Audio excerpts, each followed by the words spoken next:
You take a seed, you plant it, you grow it, you dry it, you roll it, you smoke it, and it goes down smooth. Hey! Spanning the continent to bring you the truth about cannabis and marijuana law reform. I smoke pot and I like it a lot. The Russ Belville Show, the voice of the marijuana nation. Now, here's your host, Radical Russ Belville. Good day, tokers and tokettes and non-toking lovers of liberty. It is Monday, May 4th, 2015. Remember, the Force will be with you always. That's right. May the 4th be with you. And it's got to be 420 somewhere in the world. Welcome to the show, everyone. Glad you could make it. We got plenty to tell you about the next 2 hours here on the Russ Belville Show, including our regular Monday afternoon visit from Dr. Mitch Earlywine in our Cannabis Q&A. We missed Dr. Mitch last week. We had some telecommunications difficulties, but this time I've got his landline, his cell line, his Skype line. We've got a carrier pigeon that's on its way to Albany, New York right this minute. There's no way we're going to miss Dr. Mitch Earlywine tonight. So if you've got your cannabis questions ready, have them ready for us at 1:30. We can take them in our chat room, or you can call us live at 844-420 radio. That's 844-207-2346.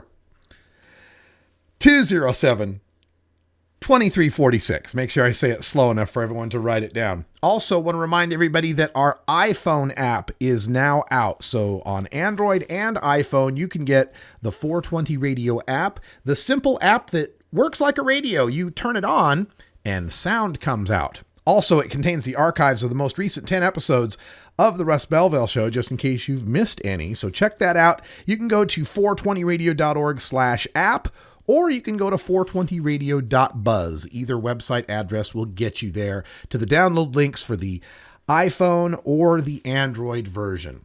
Also coming up on the show today, we're going to talk about unemployed drug dogs right here in the state of Oregon. That's right, legalization has its consequences, and that means some canine officers are going to have to retire.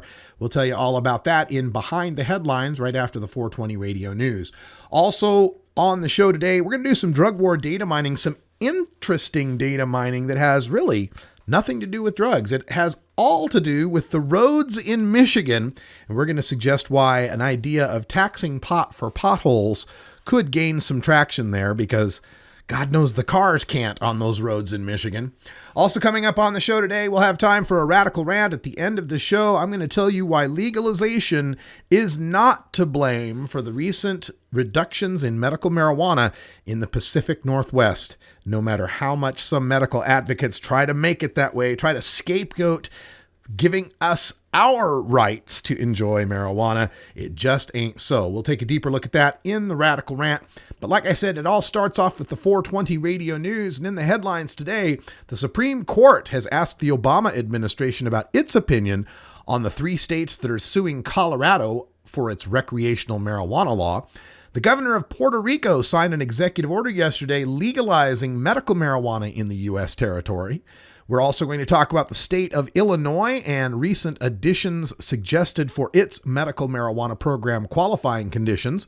We've got the proponents of medical marijuana in Florida again vowing to bring it to the ballot, since the state legislature seems unwilling or unable to do anything to help the patients in the Sunshine State. And finally, in California, the United Food and Commercial Workers Union has been involved with the steps necessary to legalize marijuana in the Golden State for 2015. All that's coming up, 2016. All that's coming up. I get carried away. I want it to happen right now for everybody. It's all coming up on the Russ Belville Show. Stick around. We'll be right back with the news after these sponsor messages, including MyPottles. Check out mypottles.com for your storage solutions and use the code 420radio to get 20% off your order. That's mypottles.com, promo code 420radio.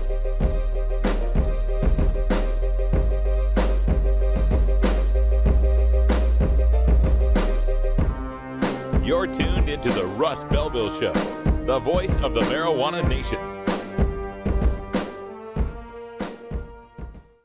420 Radio, the world's voice of marijuana legalization.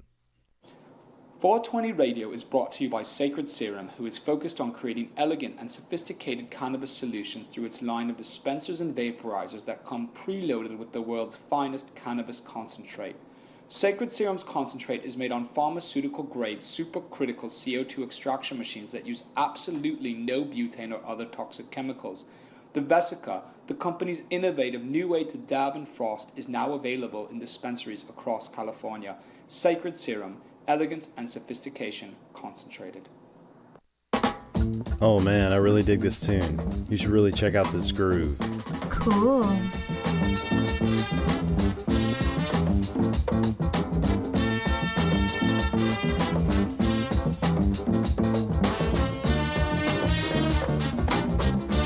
Groovy. Hey, check out more deep cuts like this on my show, Big Daddy Fink's Funky Roller Rink, every Thursday night on 420 Radio. Funky Roller Rink.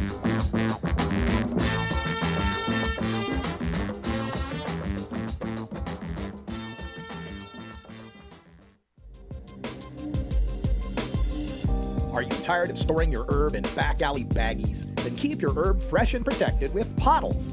Pottles are airtight and odor-free. Not to mention they're reusable, BPA-free, and UV-resistant. Pottles come in a variety of sizes, styles, and colors, so go check out Pottles at mypottles.com. Use the code STASH to get an additional 10% off. Again, that's mypottles.com, mypottles.com, and tell them Radical Russ sent you.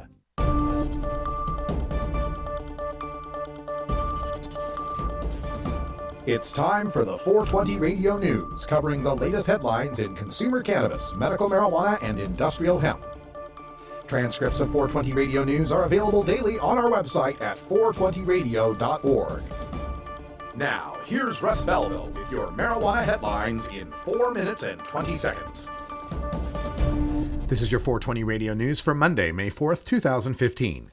Today, the United States Supreme Court asked the Solicitor General's office for its opinion in a lawsuit involving 3 states about the commercial sales of marijuana for recreational use in Colorado.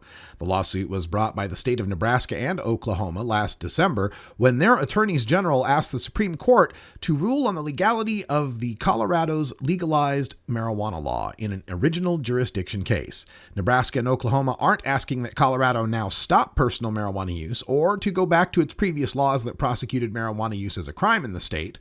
Instead, the 2 states want Colorado's plan disallowed by the Supreme Court that allows for commercial growing and distribution of marijuana within the state. The court typically takes its time with original jurisdiction cases, and at least 4 justices will need to vote to accept the case for arguments once the Solicitor General's opinion is filed. The governor of Puerto Rico signed an executive order yesterday to permit the use of medical marijuana in the U.S. territory.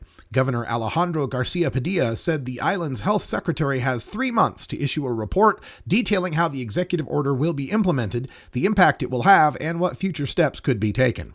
The order went into immediate effect. Garcia said the government will also soon outline the specific authorized uses of marijuana and its derivatives for medical purposes. He noted that medical marijuana is used in the U.S. mainland and elsewhere to treat pain associated with migraines and illnesses including epilepsy, multiple sclerosis, and AIDS. Elsewhere in the Caribbean, Jamaica recently passed a law that partially decriminalized small amounts of pot and paved the way for a lawful medical marijuana sector. Post-traumatic stress, along with migraines and irritable bowel syndrome, have been recommended as additions to the list of conditions that can be treated by medical marijuana in Illinois. Also receiving a recommendation for approval today were osteoarthritis and 2 forms of nerve damage, including diabetic neuropathy. But diabetes itself, as well as anxiety, did not receive endorsements by a state panel in Chicago. The Illinois Medical Cannabis Advisory Board met today to consider a number of new disorders to add to the list of conditions that qualify someone to get access to medical marijuana. Its recommendations will be passed on to the Illinois Department of Public Health, which will ultimately decide which conditions are added to the list. The recommending board also voted against marijuana to treat the blood disorder essential thrombocythemia, which commonly causes headaches in sufferers. The panel said those who have the disorder would be better served under the migraines category. Proponents of medical marijuana in Florida say they'll be back crisscrossing the state with petitions to put the issue on the 2016 ballot. People United for Medical Marijuana, which is conducting the citizens' initiative, landed a 58% majority in the November election, coming up just short of the 60% needed for a constitutional amendment. Proponents felt that might provide momentum for legislative action, but not one of the bills addressing wider use of medical marijuana even received a committee hearing in the 2015 Florida legislature. The group said it has addressed some of the loopholes cited by opponents in last year's campaign. The new amendment specifically requires parental consent and states that those eligible for medical marijuana must have debilitating conditions. It requires the Department of Health to establish qualifications and standards for caregivers who will undergo background checks. People United submitted its petition and received approval by the Secretary of State's office in January. The United Food and Commercial Workers Western States Council recently commissioned a series of focus groups where 48 men and women representing a cross-section of Californians filed into rooms with one-way mirrors to share their opinions. The research is aimed at shaping an expected legalization initiative for the 2016 ballot. Though public polls show a growing majority of state voters back the concept of legalizing marijuana, the data underscore the challenges to crafting a measure that can withstand the scrutiny of a multi-million-dollar opposition campaign. And in sad news, medical marijuana doctor Phil Levesque, a well-known and somewhat controversial doctor who helped legalize medical marijuana in the state of Oregon, died Saturday afternoon, officials at his care facility said. He was 92 years old. When local news asked him in February how he wants to be remembered, Dr. Levesque was quick with his answer, quote, "pot doc," end quote. He felt that people were finally catching up to what he's been advocating for years. This has been your 420 Radio News for Monday, May 4th, 2015. I'm Russ Belville. You can get 420 Radio on the go with our Shoutcast stream for all internet-enabled media players. Go to rad-r.us/420shout or just click the Shoutcast icon below the live radio feed at 420radio.org. Oregon has joined Washington and Colorado in legalizing marijuana. We're Portland NORML, the national organization for the reform of marijuana laws chapter in Portland, Oregon. Join us as we celebrate the launch of an exciting new era in marijuana freedom in Oregon. Our job has just begun. Powerful interests want to white out the most important portions of Oregon's legalization law. By joining Portland NORML, you add your voice to the thousands who voted for Measure 91 and want it to be implemented as written. The people have spoken. Now it is time for the legislature to obey the will of the people. Find out more about Portland NORML at portlandnormal.org. Attend our monthly membership meetings on the fourth Saturday of the month. See our website for more details.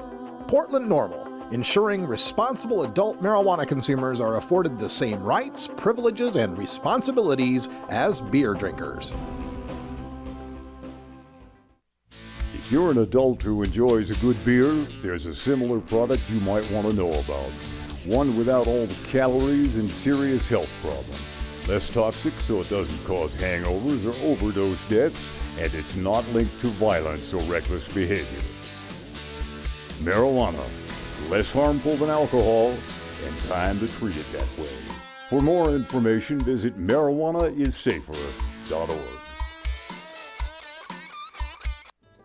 The Fingerboard extension has fretted instruments to enhance your creativity. It has new and used guitars and banjos from beginning to high class. The Fingerboard extension has National Resophonic, Husson Dalton, Larrabee, Heritage and Recording King guitars, and Mike Ramsey, Wildwood, Gold Tone and Recording King banjos. The Fingerboard extension also has drum stuff, used gear, and parts. Stop by the Fingerboard extension, downtown Corvallis, Oregon at 120 Northwest 2nd, or check out the inventory on the web at fingerboardextension.com and reverb.com.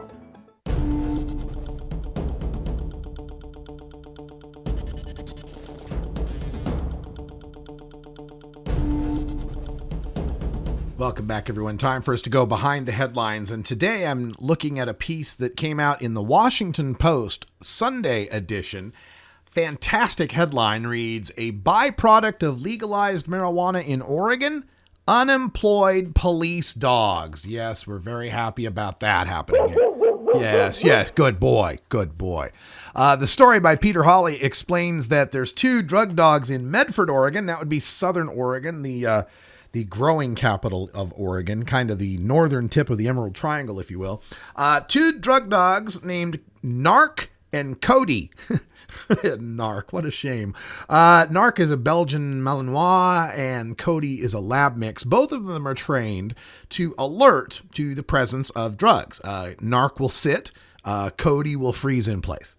And their model employees, according to Sergeant DJ Graham, who oversees the department's canine unit, saying to the Washington Post, quote, "They're both very friendly and both hardworking and have high energy. They're both very focused when it comes to their work, and they work for cheap, food and play," end quote. But as marijuana becomes legal on July 1st here in the state of Oregon, they'll also be unemployed. The reason, according to the police, is because the drug-sniffing dogs are used to provide probable cause necessary to initiate a search. If a suspect is carrying a new legal drug like marijuana and an illegal drug like heroin, the dog that provides probable cause after smelling the legal substance could invalidate any arrest for the illegal substance. Now, this is a point I have made time and time again, dating back to Prop 19 in 2010, where I explained it doesn't matter if people would complain, oh, they're only legalizing an ounce. It's just an ounce. And I tried to keep explaining it doesn't matter if you legalize just a gram of marijuana. You've automatically killed the probable cause based on the smell or sight of marijuana crumbs or the smell of marijuana odor. Particularly drug dogs alerting. A drug dog can't smell the difference between a gram, an ounce, or a pound. It doesn't matter.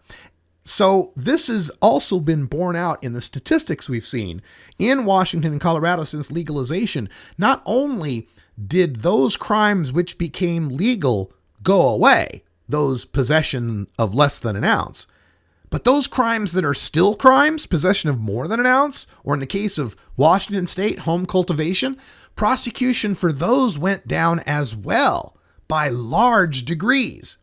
And that again is because so many of these cases for the larger amounts, for the home grows, are built on the probable cause that can be gained through the smell of marijuana or the sight of its crumbs or detritus, like, the stems and seeds and leaves and trim and all baggies and high electrical bills and so forth.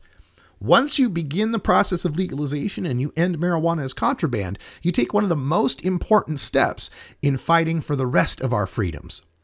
And they're talking about how it's not just Medford, statewide, there are 150 dogs working for various law enforcement agencies, according to the Oregon Police Canine Association.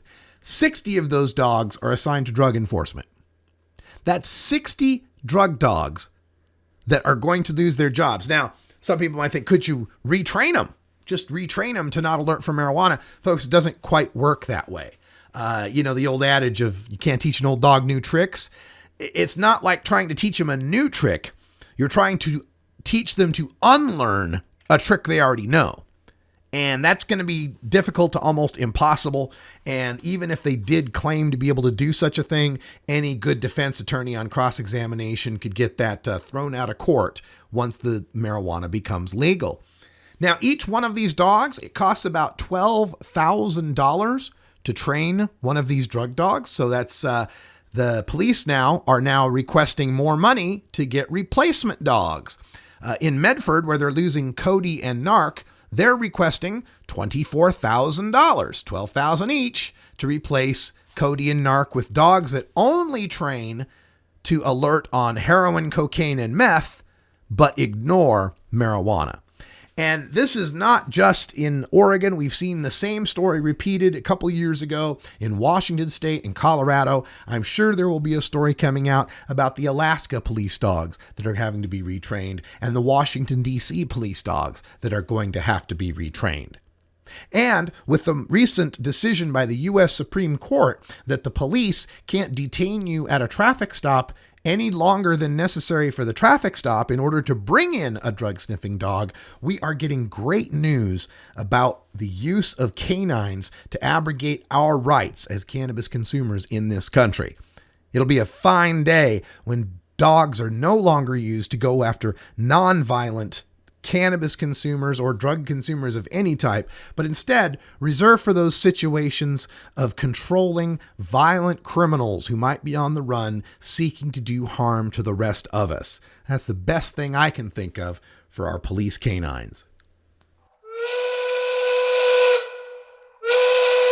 Yeah, baby. I like some of the suggestions in the chat room. Take these old drug dogs that are being retired, adopt them out, and train them how to identify specific strains. Hey, you know they got dogs that can smell cancer on your breath. You know that, right? Why couldn't we train them to identify different strains? Put them to work for the Marijuana Enforcement Division. You can get 420 Radio on the go with the TuneIn Radio app for all mobile platforms. Go to rad-r.us/420tunein or just click the TuneIn Radio icon below the live radio feed on 420radio.org. Get.Buzz. .Buzz is the internet platform that fuels community interest, excitement, and new experiences. .Buzz is the premier online destination for internet users seeking the latest news on a variety of topics. .Buzz appeals to groups active in blogging, communications, journalism, advertising, and marketing. .Buzz offers registrants a stronger alternative to the shrinking namespace of existing top-level domain names, such as .com, .net, and .org. Get your name now at get.buzz. Funky roller ring. What's happening, Groovy Cats? This is your Funk Master of Ceremonies, Big Daddy, and I want you to join me every Thursday night at 11 Eastern, 8 Pacific, right here at the Funky Roller Ring. Your home of soul, funk, and disco, baby. Funky-licious.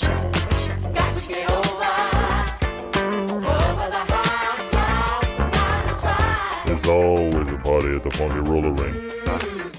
Help me, Obi-Wan Kenobi. You're my only hope. Support for 420 Radio comes from Kick-Ass Cannabis and Veggies, a guide to gardening with nature, authored by Kip Zonderkopf.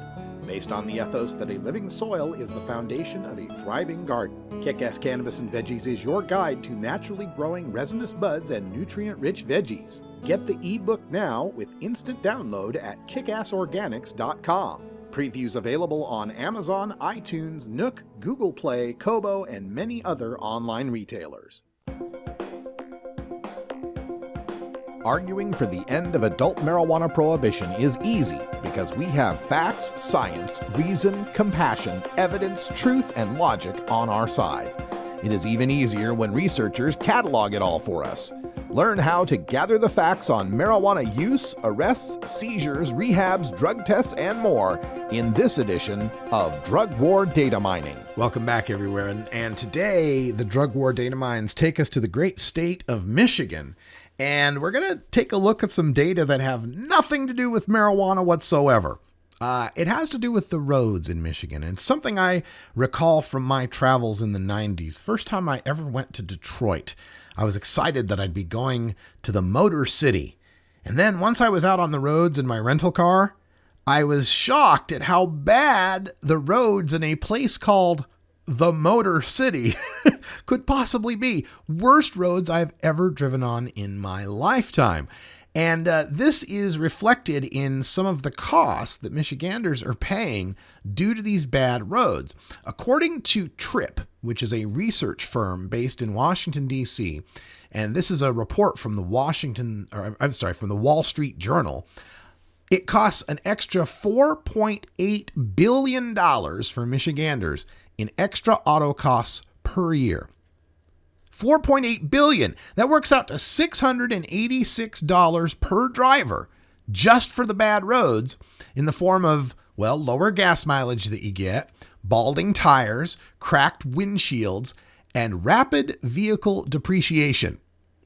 The Michigan Transport Asset Management Council, which is a state agency, claims that 38% of the state's roads are in a poor condition and projects that in a decade, the figure will jump to 53%. 53%, more than half the roads are poor. Now, the Republican governor in Michigan has proposed a tax hike. wait a minute, stop the presses. A Republican proposing a tax hike. That's right. He's proposing a tax hike. He and the GOP-controlled legislature is scheduling a big tax hike called Proposal 1.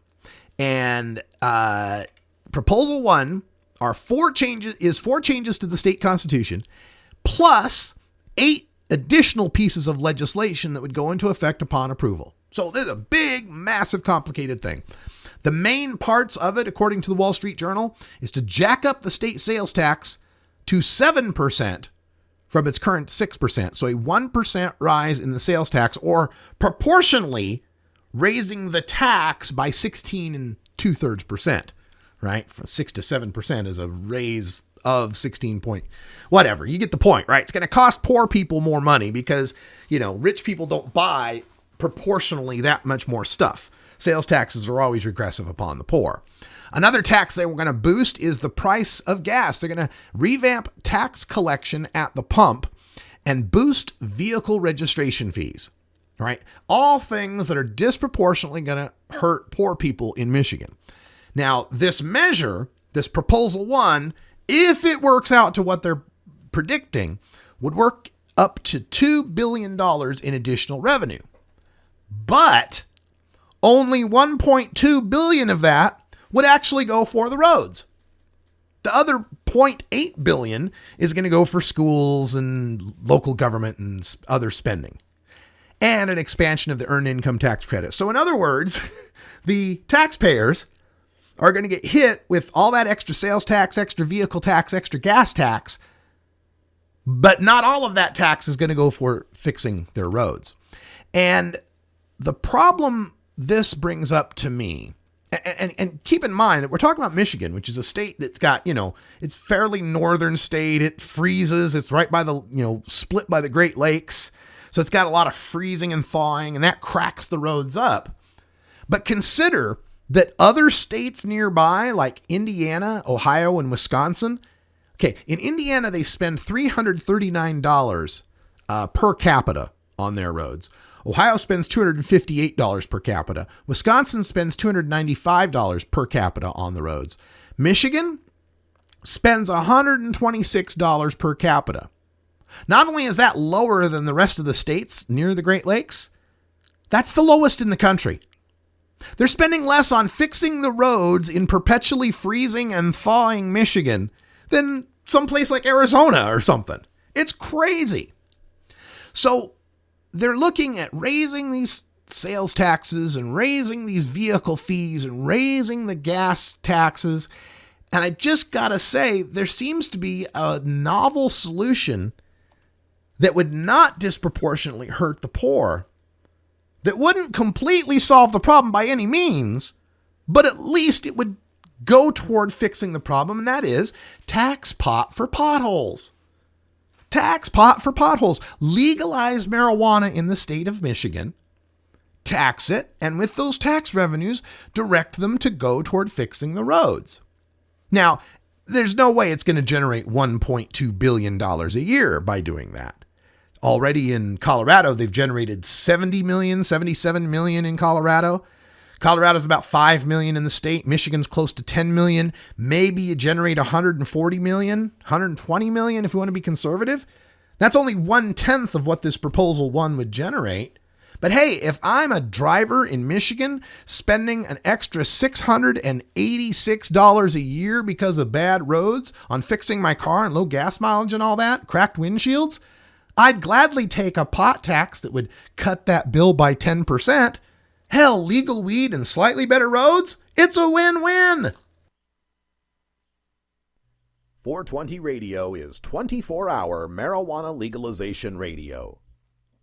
Hey everybody, it's Radical Russ here from 420 Radio, inviting you to be like me and get your ink done at Lucky Horseshoe Tattoo, Fort Worth's most female-friendly, clean, sterile, awesome tattoo shop. Thomas and his crew are true artists who can design you a custom piece or use a design you bring in. Lucky Horseshoe Tattoo also offers all styles of tattooing as well as piercings and all-around fun. In the DFW area, stop by Lucky Horseshoe Tattoo and tell them Radical Russ sent you. Trust me, it'll feel awesome. NORML stands for Responsible Adult Cannabis Use. If cannabis use is causing problems in your life, consider taking a break or seeking medical assistance. Consider ceasing cannabis use if you have a family history of mental illness. Don't drive or operate heavy machinery while impaired by cannabis use. Cannabis use is not without risks, even though the risks may be far less than those posed by legal drugs. Growing plants indoors can be a rewarding hobby, but electricity bills can go through the roof. Then you have to cool down all those big hot lights. It can drive a grower insane. With Lush LED lighting, you can solve many of these issues and double your rewards. Matt and his scientists have developed the perfect light for flowering plants with far less cost and heat. And the results? Very effective. Check out lushledlighting.com right now and tell them Radical Russ sent you.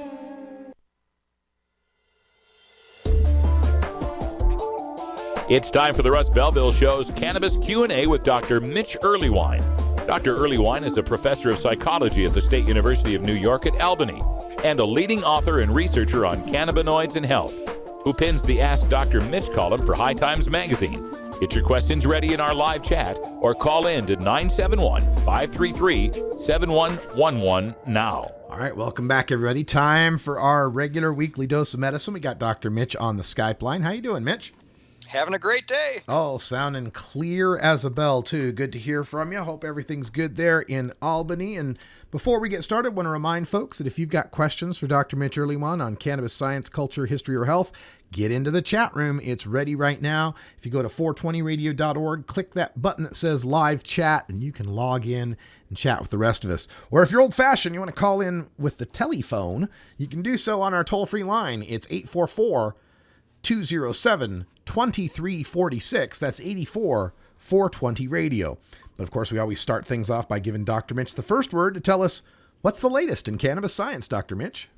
All kinds of wild things with Kevin Sabet playing fast and loose with the truth. This crazy cannabuster device allegedly going to detect marijuana in motorists. Some school drug tests costing more than they're worth. And a crazy Illinois state panel that approves some medical conditions but not others. And finally, the weird legal hemp-based alternative to medical marijuana that has got me kind of spooked. All right, let's start with that one, because I had some interviews last week with the CEO of Medical Marijuana Inc. and then the following day with one of their representatives. And I tried to quiz them as best I could about the viability of hemp paste. They claim it's a CBD product derived from industrial hemp, that, cannabidiol occurs naturally within the stalks. And so we can take this redded hemp from overseas and extract the cannabidiol on it. And at some level, I was a little vexed because I got to thinking, well, cannabidiol is a molecule. It really shouldn't matter where or what it comes from. But I was still a little skeptical about this. So what can you tell us about this? I'm a little apprehensive myself. So they cite things like, hey, cannabidiol is good for this and cannabidiol is good for that. And all their citations are absolutely right. Where the hole is that is their product really containing cannabidiol in the first place? And is this redded industrial hemp from some other place necessarily free of the sort of toxins we'd be worried about, because cannabis is such a legendary puller of radioactivity and heavy metals and things like that, if it's not grown for human consumption? Yeah, I had asked him about that, about the phytoremediative qualities of hemp, and kind of laughed it off saying, well, we're not growing anywhere near Chernobyl. We're just growing, these are, hemp fields in Europe. But still, I wonder what might be sprayed on those hemp fields in Europe, what might be in the soil there.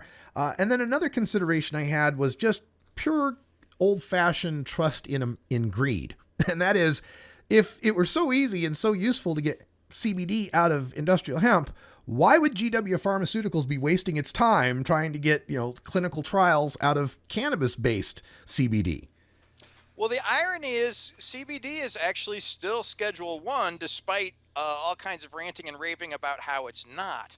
So I wouldn't be surprised if these guys get a cease and desist letter sometime soon. I'm sure it's good-hearted, and if they're helping some people, that's great. But I do feel like this isn't quite how it was supposed to work with even the CBD only laws. Yeah, and to that, to the point of cannabidiol being Schedule 1, I was talking to their spokesperson saying, look, I'm looking at the DEA website right here where researchers have to apply to the Office of Diversion Control, and here is the code number for cannabidiol. So if a researcher has to go through the DEA to be able to pull this off, how can you guys claim that you don't have to? Very slippery answers on that. So I guess we'll just have to wait and see how this turns out. Exactly. Jesus. Exactly. All right, let's get to our good friend, the Joker to my Batman, Kevin Sabet. Because, Dr. Sanjay Gupta came out with his Weed 3 special. And I got to be honest, I haven't seen the Weed 3 special yet. I've been so busy. I'm wondering if you've seen it and what you might have to say about Kevin Sabet's claim that we still have to watch out because marijuana causes schizophrenia. I liked the Weed 3 special more than I expected to. I have my own issues with Sanjay Gupta, and maybe it's just professional jealousy. It's a little alarmist and a little fast and loose, but not at all inappropriate and very moving. I always am suspicious when the heart-wrenching pictures are up there. But Kevin knows better than this, and I feel like this is the last dying gasp of the prohibitionist dinosaur, if you will. The notion that cannabis causes schizophrenia is completely ridiculous. There's a subset of folks with some genetic risk for psychotic disorders who, if they're heavily involved before age 18, it's like this giant set of probabilistic nonsense that if you have all those things at once, then you're more likely to maybe be a little bit weird. And every time it replicates, it's a different gene, and each study actually has potential for bias in some work that I've shown. And this idea that we're going to reify, hey, cannabis increases schizophrenia, is just not consistent with epidemiological data. When you look across different countries, the rate of schizophrenia is always just a little bit less than 1%. When you look across different eras, when cannabis was high or low, the rate of schizophrenia is comparable. And as you mentioned in your blog, it's got a lot more to do with prenatal care, genetics, and environment than any single plant. I kind of wish it were this easy to prevent because it would save humanity a lot of cash and a lot of angst. But it's just not the case. It's not true at all. As I was researching that blog post too, I did find where they mentioned the month you're born has more correlation than whether you use cannabis. My friend Sarnoff Mednick had a grad student who pulled that off. And basically what happens is if your mom has a genetic risk for psychosis and gets a wild stressor during that second trimester of pregnancy, like the flu, it turns out you're at elevated risk for psychosis. So the folks who basically ended up with those, November, December, January being that second trimester, that's when their moms were more likely to have the flu. And then suddenly, if their moms were already at genetic risk, this was like a special kind of environmental insult and actually increased the probability that they'd develop psychosis. Well, that explains astrology then, doesn't it? Well, I wouldn't believe that because I'm a Capricorn. Oh, of course. All right, let's get to this Cannabuster device. This is, they always say we're worried about legalizing marijuana. There's going to be stoned mayhem on the freeways. There's no breathalyzer for pot. Now we got some students who say they can come up with something to detect pot by saliva. What do we have to worry about this one? My biggest concern is that this is completely off base with the issue. What we want is a roadside sobriety test. Can you ride a unicycle? Can you juggle? Can you walk a straight line? Those are the things that correlate with the ability to drive. The notion that you've had cannabis or haven't, or you're above some nanograms per milliliter in your blood or your pee or whatever, that has nothing to do with your competence as a driver.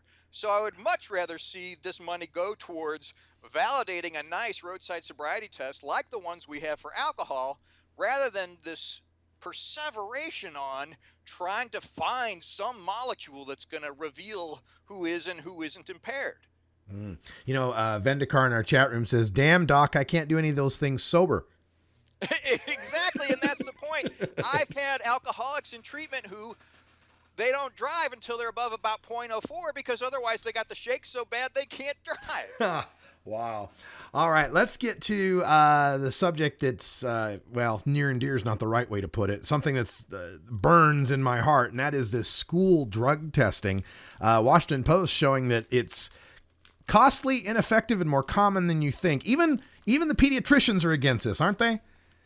it's wild because we've now had at least 2 enormous studies suggesting that this just does not help at all. And the anecdotal stories you hear from these principals would make you want to weep, and you think, oh, who wouldn't want to protect the children? But it just comes down to basically driving the kids who need it most away from extracurriculars, and then essentially making these wasteful uses of time so that people are essentially in the bathroom giving up their pee when they could be in school learning something cool. Yeah, really. Kid, you got a problem. You might have a problem with drugs. Let's make you hang out with all the rest of the kids who don't do extracurriculars, and then let's suspend you from school. And of course, with all that extra time, you'll behave yourself. Well, and it's funny because we've got new data suggesting that the best buffer against problems, not necessarily against use, is almost any extracurricular. Drama, sports, anything at all, just a few more hours hanging out doing something positive in the school environment helps so much. And to drive folks away from that is absolutely counter to the idea of drug prevention. All right, for our final story, we covered this in the news today about Illinois. Their cannabis panel recommending marijuana for the treatment of post-traumatic stress and migraines, but not anxiety and diabetes. Any comments on those? I think the problem here is we don't have a big enough data set to have a universal set of disorders. I'm no fan of cannabis as a first-line treatment for anxiety. You've heard me rant about cognitive behavior therapy before, but I still think it ought to be available. I mean, that's just nuts. And then the diabetes literature, I'll admit, is small, but it's not that much smaller than the PTSD literature. So this inconsistency across different states is partly the result of different physicians being aware of different sets of research, and it really needs to have the opportunity to experiment individually. So lots and lots of doctors can prescribe things off-label to see if they're going to work for certain disorders that might not have been exactly approved for that drug. Why can't cannabis get in that same category? Why not, indeed? And one quick follow-up from our chat room of one of our chatters pointing out that there was misinterpretation of schizophrenic patients who self-medicated with marijuana. What do we know about that?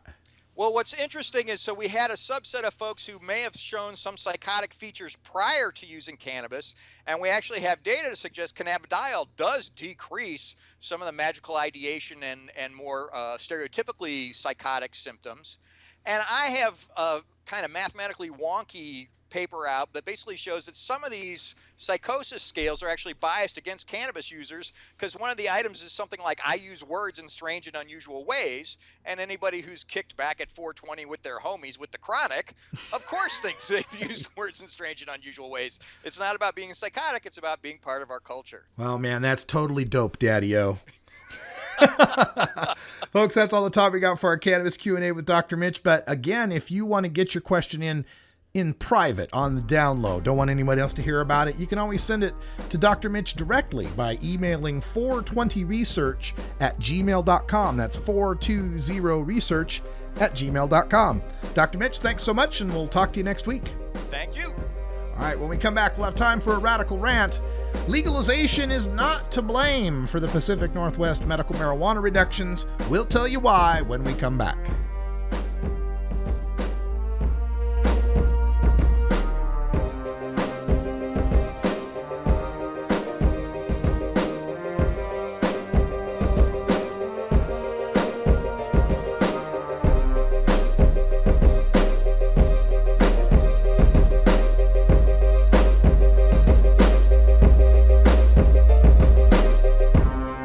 You're tuned into the Russ Belville Show, the voice of the marijuana nation.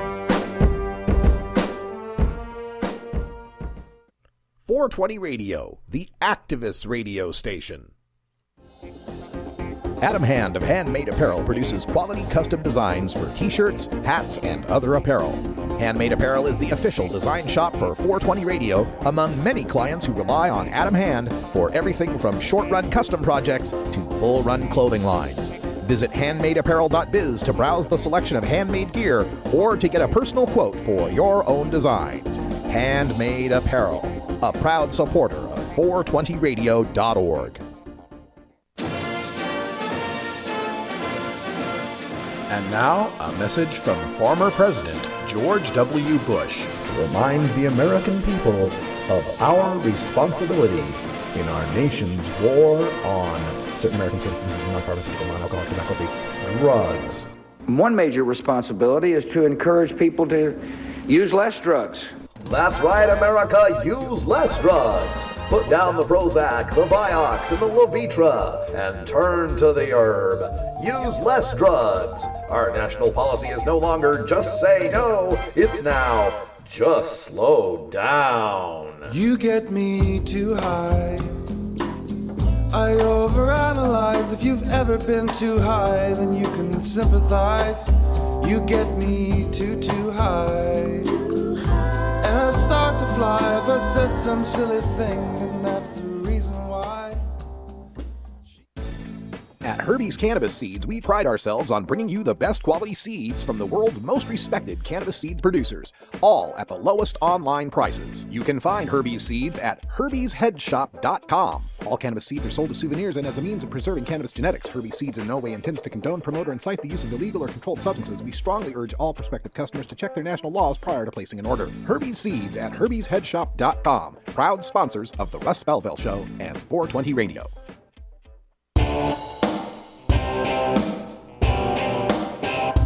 We must wage what I have called total war against public enemy number one. I support a change in law to end federal criminal penalties for possession of up to 1 ounce of marijuana. That marijuana, pot, grass, whatever you want to call it, is probably the most dangerous drug. Some think there won't be room for them in jail. We'll make room. I experimented with marijuana a time or two, and I didn't like it and didn't inhale. And one major responsibility is to encourage people to use less drugs. Entirely legitimate topic for debate. Radical Rant. Up here in the Pacific Northwest, medical marijuana supporters are up in arms about recent legislation that aims to curtail and even eliminate some portions of the medical marijuana laws that have existed since 1998. And they're blaming these changes, mistakenly, on marijuana legalization for all adults. First off, let's review the changes. In Washington state, a new voluntary patient registry was created. Only Washington had gone without some form of patient registry all this time. California and Maine are voluntary, and the rest are mandatory. And registration in some states can cost as much as $200. Washington's card will cost $1. If registered, a patient can purchase and possess up to 3 ounces of usable marijuana. Now, that's down from 24 ounces. And can home grow up to 6 plants, but that's down from 15.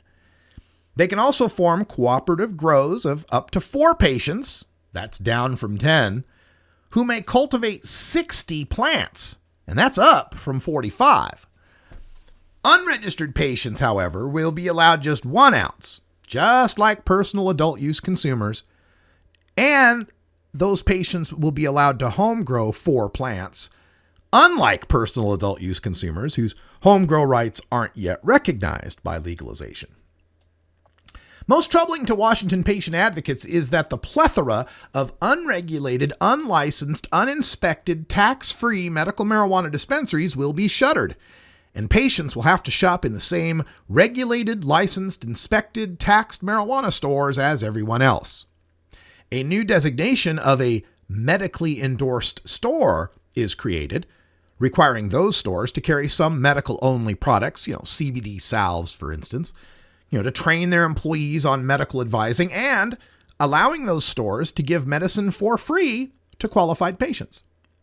Worst of all, a patient card only gives patients a break on the sales taxes, but not the excise taxes. And those are expected to be 30 or 37%, depending on which taxation bill survives in Olympia.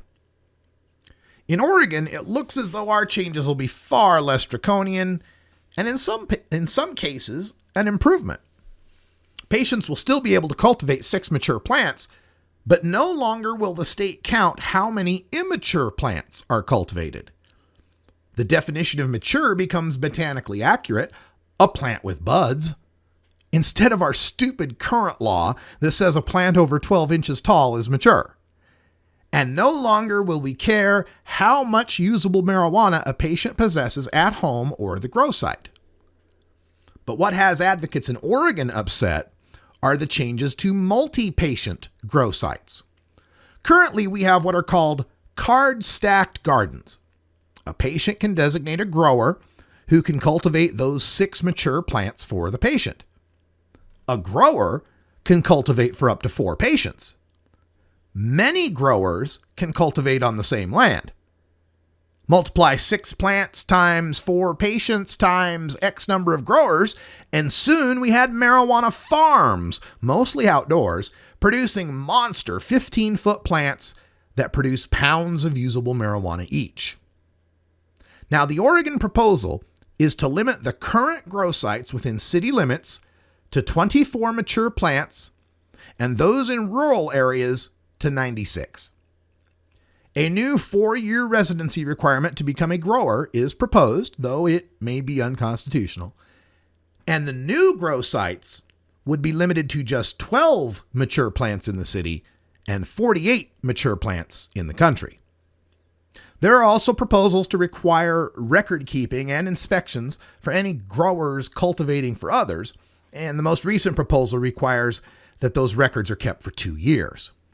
Now, these proposals in Oregon are all still within the legislative committee, and they could change. But some form of these changes is expected to pass and be signed into law by the Oregon governor soon. Now, these new limits move Washington from having the greatest possession amounts allowed nationwide to the 4th greatest nationwide, and from the greatest plant amounts allowed to the 2nd greatest number of plants allowed, and from having a Colorado-like amount of untaxed dispensaries to more like a Nevada-like amount of taxed dispensaries. And these new limits in Oregon would still leave Oregon with, by far, the most generous medical marijuana program outside California. Now, those limits probably don't seem so bad if you're listening to me in Idaho or Oklahoma or even some of the more restrictive medical marijuana states, which since 2010 forbid most or all home grows, or forbid any smokable marijuana at all. But if you're a patient in severe need, accustomed to easy access, low cost, and abundant supply, these changes are devastating. And to those points, I sympathize and support the medical advocates' complaints. However, what I can't abide is medical marijuana advocates in both these states blaming these reductions and limitations on the legalization of personal adult use in both these states. In both states, medical advocates object that both Washington's I-502 and Oregon's Measure 91 specifically campaigned that they would not change medical marijuana in any way. In that sense, medical advocates can't complain, because there is not a single word within either of those measures that mandates the changes being proposed. In Oregon's measure, the language even specifically says, "This act may not be construed to amend or affect in any way the Oregon Medical Marijuana Act." The reason why those campaigns pointedly avoided dealing with medical marijuana was that the medical advocates screamed that legalization better not touch medical in any way. So legalization didn't, which killed the opportunity, especially in Washington, for the new law to take medical into account, include it within the new regime, and provide statutory protections for it. With medical marijuana unmentioned, new, strictly regulated legalization regimes were created, which shined a spotlight on how loosely regulated medical marijuana had become in comparison. It wasn't Washington's I-502 that was setting up tents at the Seattle Hemp Fest with naturopaths offering medical marijuana recommendations to anyone who walked in with $200 in a story. It wasn't I-502 that was creatively interpreting loopholes in caregiver language in collective gardens to promulgate dispensaries that were clearly not intended by the medical marijuana law. It wasn't Oregon's Measure 91 that was opening up medical dispensaries called Wake and Bake, with its owners on the front page of the paper pictured with a 6-foot bong, or dispensaries called Club Pitbull, brought to you by Stony Girl, before dispensaries were even declared legal. It wasn't Measure 91 that was establishing mega growers who tell the media that they pay their employees in weed. It wasn't Measure 91 that was setting up 624 plant Oregon gardens, purportedly serving 104 patients who all live in Southern California. It wasn't the legalization campaigns that were shipping excess medical marijuana by the trunkload to destinations east. In other words, to believe that medical marijuana was going to continue unchanged if legalization efforts failed in Washington and Oregon is to blissfully ignore the medical marijuana abuses that had become exceedingly obvious to the general public. In fact, had legalization failed in Washington and again in Oregon, there would have been even more political will to make these changes, as legislators would have sensed an electorate wary of marijuana freedom. So now, with legalization on the table, medical marijuana has to evolve. No system of commercial pot shops and grows are going to survive when someone for $200 can buy a permission slip to gain entry to thrice as many untaxed medical shops selling at half the price. No system that requires testing of personal use pot, but not medical pot, can be considered logical. No set of commercial growers facing the costs of licensing, inspections, and taxes can compete with medical growers whose only hurdle is getting a patient's permission. It's not legalization, however, that's causing the problem. It's the lack of regulation and control in medical. Case in point, Colorado. The Centennial State has avoided much of the upheaval being suffered in the Pacific Northwest, mainly because its medical program was already tightly regulated. Patients had been kept to just 3 mature plants and 2 ounces of possession. So legalizing 3 mature plants and 1 ounce for all adults didn't create such a glaring disparity. And even though a Colorado Red Card costs just $15 and is somewhat easy to acquire, granting access to the medical system that is far lower prices, there isn't that perception of abuse of the system in Colorado as there is in the West. Both Oregon and Washington began their medical marijuana programs with a small amount of possession in plants, just like Colorado. Oregon originally allowed just 3 mature plants and 1 ounce. Washington originally allowed a vague 60-day supply. Medical advocates complained that since the medical laws provided for no dispensaries, those limits were too low. The states responded by increasing the limits in Oregon to 6 mature plants and 24 ounces, while Washington decided a 60-day supply was 15 plants and 24 ounces. And even then, some patient advocates in Washington were complaining about those limits and were defending up to 70 plants per patient as reasonable.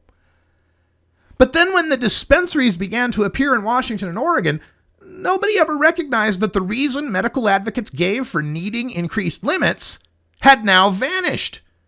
Now medical advocates had their cake and got to eat it too. Soon enough, the increased limits and the unregulated dispensaries were known more for the abuses they fostered than the seriously sick and disabled people they were intended for. So as legalization progresses into the 2016 election, and the medical marijuana states of California, Massachusetts, Maine, Vermont, and Rhode Island are on deck, medical advocates, especially in California, would be wise to take the opportunity of a new legalization initiative to carefully consider how to include medical marijuana protections within those initiatives.